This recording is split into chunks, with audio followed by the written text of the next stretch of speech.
திருப்பூரிலிருந்து ஈரோடு செல்லும் வழியில் செங்கப்பள்ளி அருகே தனியார் பயணிகள் பேருந்து சாலையோர பள்ளத்தில் சாய்ந்த விபத்தில் 2 பேர் உயிரிழந்தனர். இதுகுறித்த விவரங்களை செய்தியாளர் பாண்டியராஜன் வழங்க கேட்கலாம். பாண்டியராஜன், வணக்கம். இந்த விபத்து குறித்து மேலும் சொல்லுங்க.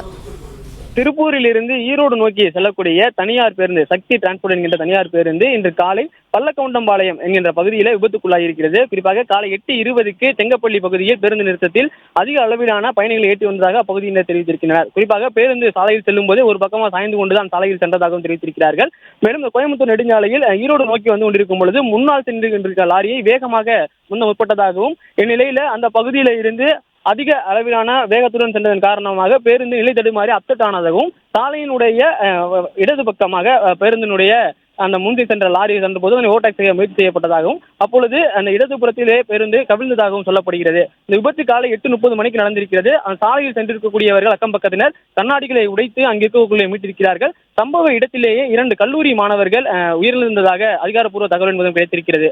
40 மாணவர்கள் மற்றும் பேருந்தில் பயணிகள் உட்பட 40 பேருக்கு தீவிர சிகிச்சை பிரிவில் அவர்களுக்கான அந்த சிகிச்சை வழங்கப்பட்டு வருவதாகவும், ஒரு சிலருக்கு கை கால்கள் துண்டானதாகவும் இந்த பகுதியில் இருக்கக்கூடியவர்கள் சொல்லியிருக்கிறார்கள். மேலும் காவல்துறையினர் மற்றும் மருத்துவ பணியாளர்கள் அந்த சிகிச்சை பெற்று வரக்கூடியவர்களுடைய அந்த கை மற்றும் கால்களை தேடக்கூடிய பணிகளிலும் ஈடுபட்டு வருகிறார்கள். விவரங்களுக்கு நன்றி, பாண்டியராஜன்.